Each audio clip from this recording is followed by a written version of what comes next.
defense played well behind me. Mitch called a great game. Guys made a bunch of plays. Made a couple mistakes, missed some pitches, but other than that, like, was fine with it. Obviously, now you're going into the regular season knowing what role you have. Just kind of how does that feel, and where is your mind at kind of going into this season? Man, it feels great. I'm honestly just very thankful and can't reiterate that, but I mean, I'm ready to go. I was kind of just whatever they needed me to be, even if it was out of the bullpen or, I was kind of anticipating throwing Game 3 of Toronto just in case, but when they told me home opener, I was like, man, that would have been awesome. So I was a little bit in the back of my mind. I kind of thought the home opener would have been sick, but I mean, I'm thankful either way. Yeah, I mean, do you kind of just feel like you'll be able to hit the ground running a little bit more now, knowing this season, hey, I know exactly. I mean, being a starter too, what you kind of wanted to do. Yeah, I was ready to go, whatever they needed. Even if they came up to me and said, hey, we need you at a pen, I'm like, all right, cool, because I've done it before. So, yeah, I definitely didn't want it to come off as like I thought I deserved to start and stuff like that. I just kind of was just getting used to the bullpen and just kind of whatever they need me. A lot of talk kind of today from Woody was just about how excited he is for this team. Going into this year, just not feeling like there's any he feels like there's a strategic advantage every night. Just how do you feel? I mean, just kind of going from a team perspective into this year, compared to maybe years in past. It's very hard not to like this team. It's very hard not to. When you are talking about the group of guys that we have on this team, like everybody's pulling on the same rope, and everybody's fun to be around. But then, like, it's not a drag to get when you get to the ballpark. We got guys that want to play. We got guys that are trying to win as well. And last year's behind us already, but I'm very excited. A lot of us are very excited to play. I mean, especially with all the guys that we got, and then especially with the core that we kind of have built now. Like, it's been great though. So PitchCom was kind of approved, plans to be approved, and so do you plan to use it? Yeah, for sure. Yeah, I tried it almost every outing in spring just to get used to it, and it's been great. It's easy communication. Don't have to worry about nobody picking signs. Don't have to worry about trying to change things, and just more so just making it a lot easier. I know people want the game to be faster, and I guess it is moving faster because of this, but I don't know. But I just know from using PitchCom, it's been great though. Was it weird at first? It was because you really didn't know when they were going to say in your in the pitch com like what pitch was coming and stuff like that, or just like when. So it was just a matter of that. But like it was quick. It was like they say it right before you get on the mound, and like exactly what you want. If you shake to it, if you shake something, like it's easy. It's not trying to fight through get different signs. Is there any added extra communication? I don't know if issues is the right word, but obviously you have to have good communication with your catcher and. Depending on which one's going. Was there any added communication issues with that, or was it pretty seamless? No, it was very seamless. Seamless. It was very easy, and if for some odd reason we had some type of miscommunication, we definitely talked about it. But on the mound and everything, the last 3 outings I've used it in, it's been great. I used it in the bullpen a couple weeks ago, and it was great. Did you use it today too? Yeah. Nice. Yeah. I've used it the last 2 outings, so it's been great for me. Cool. Real easy. Perfect. So I do got a couple things. So I think we're going to probably put Richards on the IL. He's got a little hot spot blister potentially on his middle finger. Him starting camp late. If it was probably regular season, we may work through it. But since the season hasn't started yet, we're going to make sure we're really careful on that. Him getting a late start to camp just kind of makes sense. We're hoping to get him back for the Anaheim series. After Game 6, I guess that would be after the off day. 14th. Yeah, that's where we're kind of looking. We told Holland he's on the team. We optioned Patton. Told Eli is on the team, and told Marisnik he will not make the team. So that's where we're at. What about Joe McCarthy? So we're he will not be on our opening day roster. We're kind of working through things to keep him. But we'll see how that kind of progresses. But obviously he had a great camp, and it made it really hard on us. What he did was very noticed, obviously throughout the league, but with us he fits our model, the hitter that we'd like. Corner outfielder, actually really impressed me defensively as well. But first base, but the at-bats were phenomenal. So it's tough to not have him on the roster, but at the same time, he's definitely on the radar. Hey, Heaven, how you doing, man? I thought you'd be breathing heavy. So you're working to keep him on the roster. Does he have options, or I mean, does he have like other teams pursuing him? Yeah, I mean, he's got other opportunities, and I won't get into that, but it's something we're actually considering. Yeah, maybe potentially putting him on the roster, not the opening day roster, but like on the 40-man. So we're working through all different kinds of scenarios, but we like the player clearly, and obviously he fits our culture and our clubhouse, and been good. Those conversations, whether you're telling guys they're making it or you're telling them they're not making it, can you kind of walk us through how different? Listen, I told somebody the other day, I think it was Seeger and I were talking, and he was just asking me how it was going, and I was like, listen, I said, the second I lose empathy and compassion for these guys, I don't need to be doing the job anymore. And, as a player, playing for 19 years, I'll never lose sight of that. As long as I do this job, obviously, it's not easy. It's, there's obviously a lot of cool conversations, when guys make the team and you see that, but on the flip side of that, it's, you know how hard these guys work. They have families, they have kids, some of these guys, and it's like, you're changing a guy's life. But at the same time, like, we're trying to be as honest, and we're trying to win a championship. And when you have really tough decisions and you have good people that you actually have to send down or option or let go, that means your organization's typically in a good position. So we have a ton of depth because of it now. You look at it on the pitching side and even on the position player side, if somebody goes down, we have really, really good options. And that's it's nice to know that, obviously being a manager, that, okay, if this position goes down, we can replace them with somebody pretty good behind them. So it's a good problem for us. Where's Marisnik? Is he looking at other options now? Is that what's I'm sure, yeah. Exploring big league opportunities? I'm sure, yeah. He'll definitely, he's got a ton of experience. He does, he's handled lefties pretty well in his career, so it's, there's a lot of pluses, good makeup, obviously tremendous character, good outfielder, can play all three spots, so I'm sure a lot of teams will have some interest. So what was the deciding factor in keeping White instead of Marisnik? You know what, to be honest with you, it was really close, and I don't know if I can label it as like one over the other. We had to make a decision. We've had Eli. So, good and bad. Eli had, he's yet to kind of really prove himself in the big leagues, but at the same time, we know him a little bit better. I don't know if the determining factor was one particular thing. I think there was pluses. Eli is probably a little bit better, outfielder. He's faster, but Jake has a better arm. I think Jake has more experience. Eli has yet to really solve the hitting part of it, but we do believe in him. And that's where I think, it came down to, we've always believed in the talent. I always call him a Ferrari that we're trying to get into, fourth and fifth gear. And if we do that, the sky's the limit for the kid. But he's still got to go out and prove that, though. Obviously, we have a lot of talent coming up through the organization. So, he's got to go out and perform, So you don't to have stay to there. make a roster spot now for Marisnik. Yeah. Especially if you're trying to make one for McCarthy.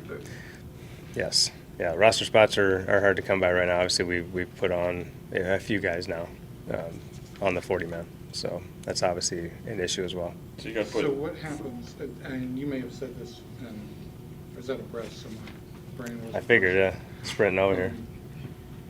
Did you take Patton off the 40-man? No, we just optioned him. You optioned, okay. Yeah. So you've got to create 3 spots for sure, and maybe a 4th for McCarthy. Yeah, 3 for sure. 3 for sure that are going to be on our opening day roster. Yeah.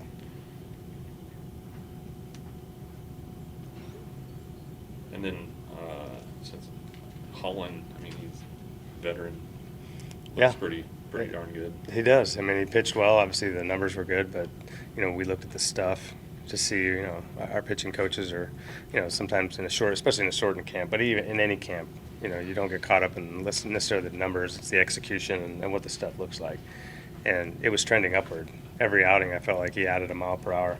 Yesterday, he hit 94.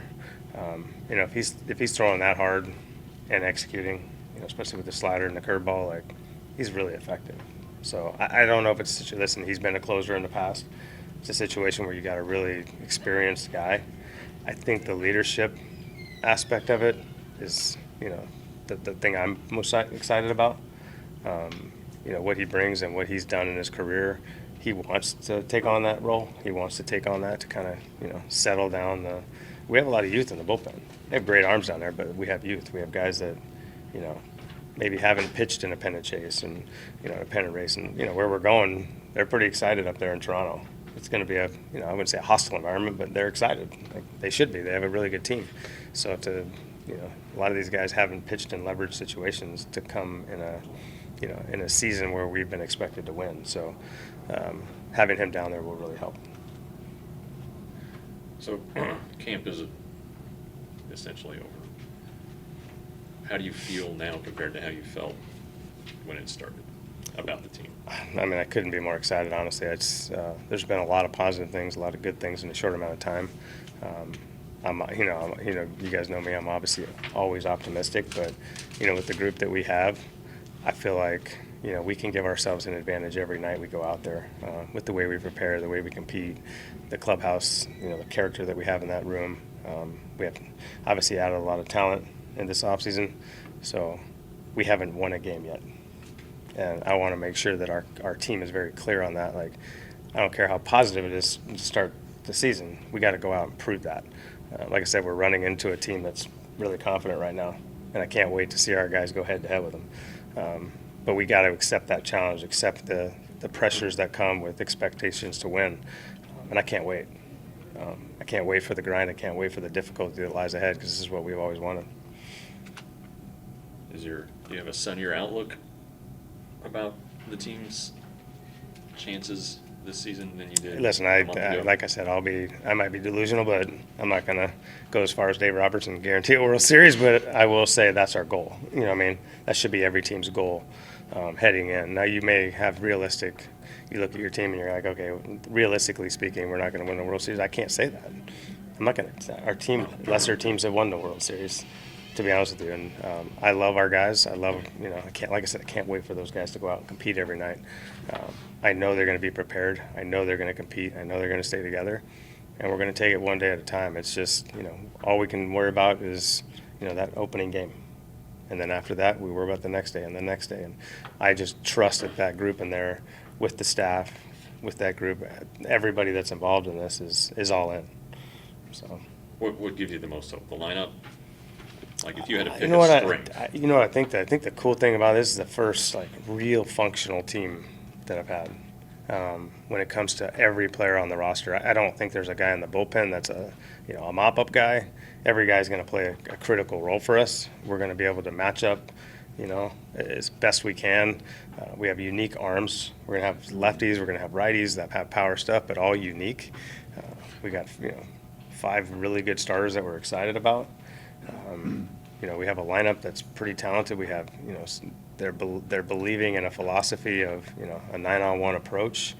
It's, we have backups in every, we have platoon matchups. We have all kinds of ways to give ourselves an advantage in every inning. That excites me. I haven't really been able to do that from a strategic standpoint since I've been here. So this is, and we got players that are all in on that. There's no pushback there. Even a guy like Cole Calhoun said, hey, man, I'm never going to complain about not playing. If I'm not playing against lefties, so be it.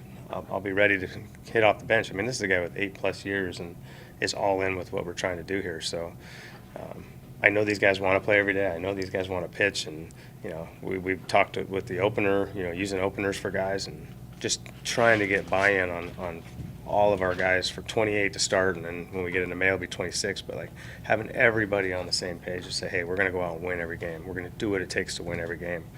We can be strategic in that as a staff. So that's what I'm probably most excited about, just because the functionality of the team is good. So from a buy-in perspective, does that make just the first couple weeks then even more important to just kind of keep that going and kind of validate it? Yeah, and I think we need to hit the ground running with that. Make it a 28 on, against that other team. It's us against everybody else, and I think that's the way our guys feel in there. They feel it. They feel the good energy in there, but it's going to take everybody. And I love that I can actually say it's going to take everybody, because everybody will play a role in this. It's not like, hey, we got our starting 9, the rest of the guys are just going to sit on the bench. We have our starting 5 and then a few bullpen guys, and then we're just going to abuse those guys. That's not the case. We're going to ask everybody to play a role and match them up accordingly. That's pretty exciting to me. Have the guys who needed to get better gotten better? Yeah. There was some, I wouldn't say surprises in camp, but I mean, there's obviously a few pitchers that come to mind that just, blew the doors off some of the hitters. And, maybe we were expecting it, maybe we weren't, maybe we were hoping they would be that, but it's just good to see guys put in a lot of work this offseason. When it's kind of like your kid that you're around, if you're around them all the time, you don't realize how much taller they've gotten. So some of these players, not talking to them for however many months that was, they got taller. they got taller and they got better, and they showed up that way. They showed up with some attitude, some energy, and were ready to compete from day one. That was probably the coolest thing that when we started camp, just to see how ready guys came in. Like I think Nate Lowe's probably the big one who had to catch up to fastballs, and Yeah. he didn't make a move at first base, but maybe he could have. Has he? I believe in him, man. I love the kid. I love the makeup. He's got some serious grit to him. He played every day, stayed healthy. Like, this guy wants to be in there every day. He can hit lefties. He can, do a lot of good things. Challenged him on the defensive side. He took that challenge. Swore to, obviously he's got a huge responsibility with those guys up the middle, catching their balls. Working with Donnie the other day on the backfield, had a day off, had played 3 or 4 straight, and said, no, I need to work. I need to go back there and still figure some things out. And Donnie and Tim couldn't speak higher of a guy, honestly. They've been really impressed just with his ability to, okay, let's go. I got to figure this stuff out. I got to get it even better. So I'm expecting him to have a big year based off of what he did last year. We're not changing his approach. He's always been a guy that stays in the strike zone. But if he can just, elevate the baseball and get to some heaters, his numbers will greatly improve. What's your plan on Holland use? I don't know. I mean, listen, I know he's closed in the past. He's been an elite closer at times throughout his career. I just love that I have that experience. I can put him in any situation. I don't think it's, we're not going to name a closer, opening day. Not going to do that. Probably going to morph into somebody earning that spot. The fact that he's done it helps. The fact that Joe Barlow was really good at it last year helps. Matt Bush, with the way he's throwing the baseball, helps. We have a few different options, and it may be just a matchup thing. If we want to see this pocket of the lineup go to this guy, it's better suited. It may just fall into that guy's hands, depending on the inning. So the guys that would get the most opportunity to earn that spot would be Holland, Barlow, and Bush?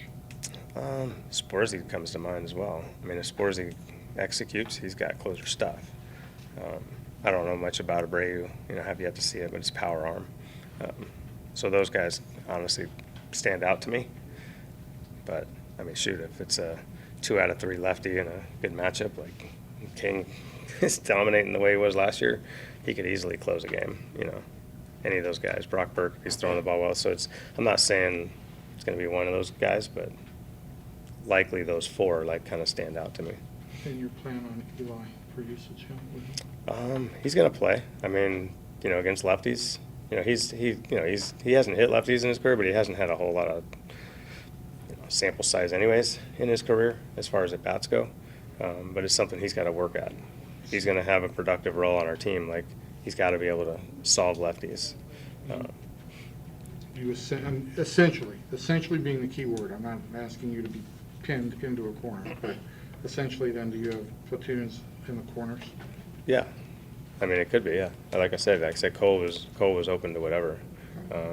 He swore to me. He's like, I want to play every day, but at the same time, I'm not going to But complain in when those I'm not. situations, Eli would play center and Adolis would move to right.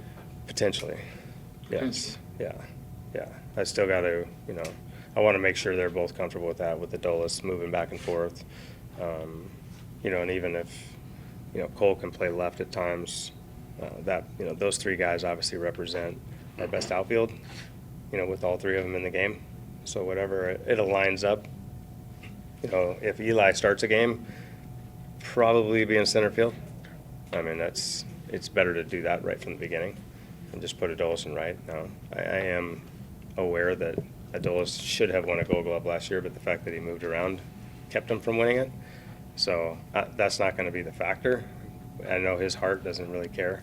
He just wants to help us win a game, but I do want to see him gain the recognition he deserves because he should have won a Gold Glove last year. Your guilt over this Gold Glove is Yeah, I mean, it matters. It's like it goes on your mantle at the end of your career. Nobody knows that, but they're like, oh, you never won a Gold Glove. He absolutely deserved one last year. He's one of the best outfielders in baseball, if not the best. It's more the formula than anything you do. I don't know. He was obviously in any way you watch. If you watch it with your eyes, if you see it on numbers, you can look at whatever metric you want. He was elite, and But that's, I mean. he doesn't have hardware to prove it though. But they match up those metrics position for position instead of like just outfielder. So Yeah, and it hurt him that he actually Yeah. played both positions, above average.